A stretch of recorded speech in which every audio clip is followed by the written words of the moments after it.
صاف دل عورت کی 5 نشانیاں۔ نبی کریم صلی اللہ علیہ وآلہ وسلم کا یہ فرمان ضرور سن لو۔ نبی کریم صلی اللہ علیہ وآلہ وسلم نے فرمایا، اچھے اور صاف دل انسان کے اندر یہ 5 نشانیاں ضرور ہوتی ہیں۔ بسم اللہ الرحمن الرحیم۔ محترم ناظرین، صاف دل انسان کی 5 نشانیاں کون کون سی ہیں، اور ہمارے پیارے حضور نبی کریم صلی اللہ علیہ وسلم نے اچھے انسان کی کون کون سی نشانیاں بیان فرمائی ہیں، ساتھ ہی ساتھ برے انسان کی کون کون سی نشانیاں بیان فرمائی، یہ تمام باتیں اس ویڈیو میں پیش کی جا رہی ہیں۔ محترم ناظرین، سب سے پہلے بات کرتے ہیں کہ صاف دل انسان کی 5 نشانیاں کون کون سی ہیں۔ ماہرین نفسیات کے مطابق صاف دل انسان میں یہ 5 نشانیاں پائی جاتی ہیں۔ نمبر 1، ایسا شخص جو بہت جلد جذباتی ہو جاتا ہے، یعنی جب اس کے سامنے کوئی غلط بات کی جائے تو اس بات سے قطع نظر کے آگے کون کون بیٹھا ہے یا اس کے جذباتی پن کے کیا کیا نقصان ہو سکتے ہیں، وہ کھل کر اپنی سچائی کا اظہار کرے گا اور اس مقصد کے لیے جذبات کا سہارا لے گا۔ نمبر 2، ایسا شخص جس کا غصہ تھوڑی دیر کے لیے ہوگا، یعنی جیسے وہ بہت جلد جذباتی ہو جاتا ہے اور سامنے والے سے لڑ جاتا ہے، ویسے ہی بہت جلد ٹھنڈا بھی ہو جاتا ہے اور پھر بالکل ایسا ہو جاتا ہے کہ جیسے کچھ ہوا ہی نہیں۔ نمبر 3، ماہرین نفسیات کہتے ہیں کہ ایسا شخص نہایت حساس طبیعت کا مالک ہوتا ہے اور لوگوں کے تلخ رویے اسے بہت تکلیف دیتے ہیں، یعنی ایک صاف دل انسان جب کسی کا تلخ رویہ دیکھتا ہے تو اندر سے ٹوٹ جاتا ہے۔ نمبر 4، ایسا شخص جو ہر رشتے کو دماغ کی بجائے اپنے دل سے نبھائے گا، یعنی جس کے ساتھ تعلق نبھائے گا، دل سے نبھائے گا، پورے کا پورا اسی کا ہو جائے گا اور ہر دم اسی کی خیر اور بھلائی کے لیے بے قرار رہے گا۔ نمبر 5، ماہرین نفسیات کے مطابق ایک اچھے اور صاف دل کے انسان کی 5ویں نشانی یہ ہے کہ ایسا شخص کبھی بھی کسی کے دل میں اپنے لیے وہ خلوص اور محبت نہیں جگا پائے گا جو وہ دوسروں کے لیے محسوس کرتا ہے، جبکہ اس کے برعکس چالاک، ہوشیار، مکار اور چاپلوس قسم کے لوگ سب کے پیارے ہوتے ہیں۔ محترم ناظرین، یہ وہ 5 نشانیاں ہیں جو ایک صاف دل انسان کے لیے ماہر نفسیات بتاتے ہیں۔ آئیے اب اس کائنات کے سب سے بڑے امام اور پیشوا نبی آخر الزماں حضرت محمد مصطفیٰ صلی اللہ علیہ وآلہ وسلم کی زبان اقدس سے جانتے ہیں کہ اچھے اور صاف دل انسان کی کیا خوبیاں ہیں۔ امام بخاری رحمۃ اللہ علیہ نے کتاب الادب المفرد میں لکھا ہے، حضرت اسماء بنت یزید رضی اللہ تعالی عنہا فرماتی ہیں کہ ایک دن جناب رسول اللہ صلی اللہ علیہ وآلہ وسلم نے فرمایا کہ کیا میں تمہیں تمہارے اچھے لوگوں کے بارے میں نہ بتاؤں؟ صحابہ کرام رضوان اللہ تعالی علیہم اجمعین نے عرض کیا، یا رسول اللہ ضرور آگاہ فرمائیں۔ جناب نبی اکرم صلی اللہ علیہ وسلم نے فرمایا، وہ لوگ جنہیں دیکھا جائے تو خدا یاد آ جائے، یعنی جن لوگوں کو دیکھ کر خدا یاد آ جائے وہ تم میں سے اچھے لوگ ہیں۔ اس کی 2 صورتیں بیان کی جاتی ہیں۔ پہلی صورت یہ ہے کہ وہ اللہ تعالیٰ کے نیک بندے جن کی عبادت نیکی اور تقوی کی جھلک اور ان کے چہروں پر نور کی صورت میں دکھائی دیتی ہے اور انہیں دیکھ کر دل میں خیال آتا ہے کہ اس قدر بارونق اور پر نور چہرہ کسی اللہ والے کا ہی ہو سکتا ہے۔ عام طور پر انسان کے اندر کی کیفیات کا اس کے چہرے سے اندازہ ہو جاتا ہے اور چہرہ انسان کی باطنی حالت کا عکاس ہوتا ہے، غصہ ہو یا خوشی، غم ہو یا راحت، ناراضگی ہو یا رضامندی، انسان کے چہرے سے اس کا پتہ چل جاتا ہے۔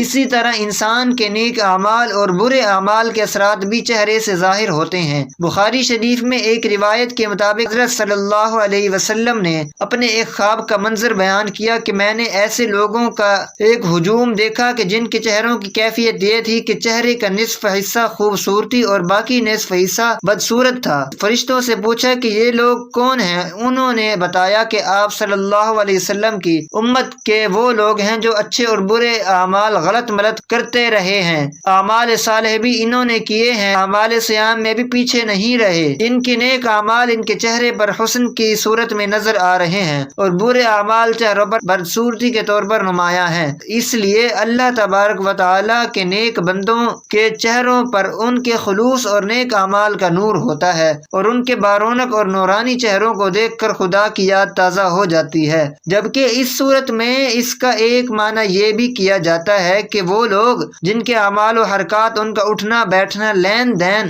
عبادات و معمولات اور اخلاق و معاملات اللہ تبارک و تعالی اور رسول خدا محمد مصطفیٰ صلی اللہ علیہ وسلم کے احکامات کے مطابق ہوتے ہیں، انہیں دیکھ کر ایک مسلمان کی عملی زندگی کا نقشہ سامنے آ جاتا ہے اور خدا یاد آتا ہے۔ بہرحال جناب نبی کریم صلی اللہ علیہ وآلہ وسلم نے فرمایا کہ تم میں سے اچھے لوگ وہ ہیں جنہیں دیکھ کر خدا یاد آ جائے۔ اس کے علاوہ حضرت محمد صلی اللہ علیہ وسلم نے ارشاد فرمایا، کامل مومن وہ ہے جس کے اخلاق اچھے ہوں۔ مومن اپنے حسن اخلاق سے دن میں روزہ رکھنے اور رات میں عبادت کرنے والے کا درجہ پا لیتا ہے۔ حضور نبی کریم صلی اللہ علیہ وآلہ وسلم کا ارشاد ہے کہ تم میں سے بہترین شخص وہ ہے جس کے اخلاق سب سے اچھے ہوں۔ ہمارے اخلاق ہمارے خالق و مالک کے ساتھ بھی اچھے ہونے چاہیے اور بندوں کے ساتھ بھی۔ خالق و مالک کے ساتھ اچھے اخلاق کا مطلب یہ ہے کہ اسے ایک جانے، اس کا ہمسر کسی کو نہ بنائیں۔ جو مال اس نے دیا ہے اس میں سے اسی کی راہ میں خرچ کریں، نماز کی پابندی کریں، یوم آخرت پر ایمان رکھیں،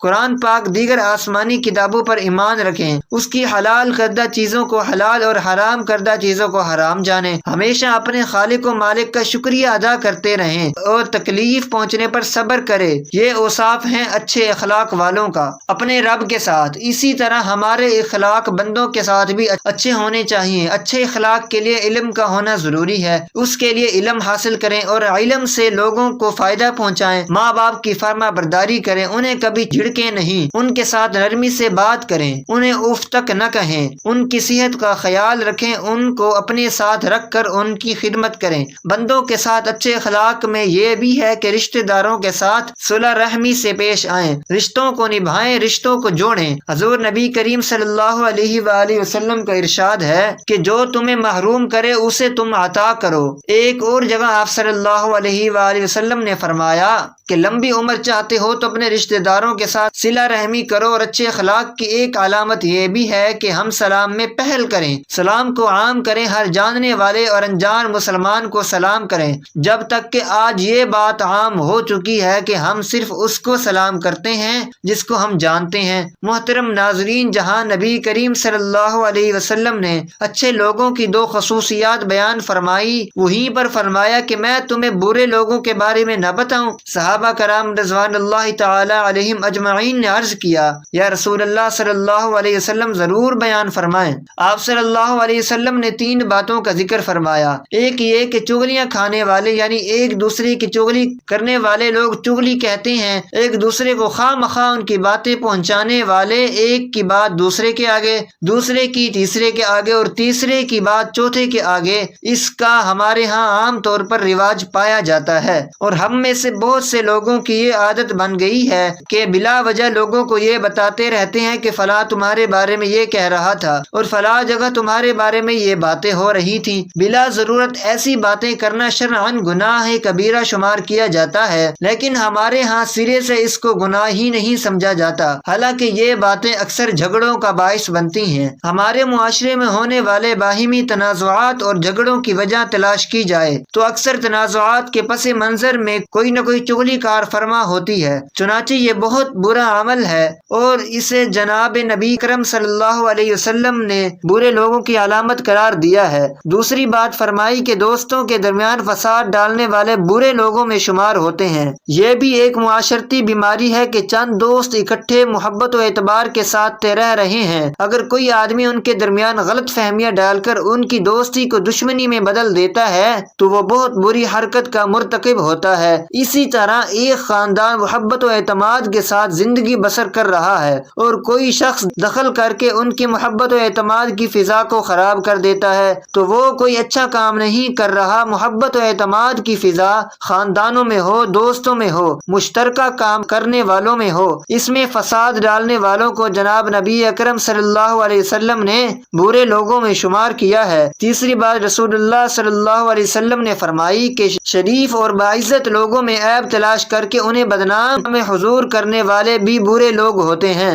عیب اور کمزوری سے کوئی شخص پاک نہیں، لیکن اللہ تبارک و تعالی اپنے فضل و کرم کے ساتھ اکثر لوگوں کا پردہ رکھتے ہیں۔ اب ایک شخص عزت کے ساتھ زندگی بسر کر رہا ہے، لوگ اس کا احترام کرتے ہیں اور اسے اچھا آدمی سمجھتے ہیں، لیکن کوئی شخص بلا وجہ اس کی ٹوہ میں لگا رہتا ہے کہ کوئی اس کی کمزوری ہاتھ لگے تو اسے بدنام کروں، اس کا کوئی عیب میرے علم میں آئے تو اس کا پروپیگنڈا کر کے اس کی عزت کو خراب کروں۔ لوگوں کے عیب تلاش کرنے کے لیے ٹوہ میں رہنا، خاص طور پر معزز اور شریف لوگوں کے حالات کا تجسس کر کے ان کے عیب ڈھونڈنا اور پھر انہیں منتشر کر تاکہ ان کی بدنامی اور بے عزتی کا باعث بننا کوئی اچھی صفت نہیں ہے۔ حضرت صلی اللہ علیہ وسلم نے ایسا مزاج رکھنے والوں کو برے لوگ قرار دیا ہے۔ میں اپنے محترم ناظرین سے یہ عرض کرنا چاہتا ہوں کہ تینوں خرابیاں آج ہمارے درمیان موجود ہیں، اور چونکہ ہم ان کے عادی ہو گئے ہیں اس لیے ہمیں یہ محسوس نہیں ہوتی اور ہم بلا تکلف یہ حرکتیں کرتے چلے جاتے ہیں۔ ہمیں جناب نبی اکرم صلی اللہ علیہ وسلم کے اس ارشاد گرامی کا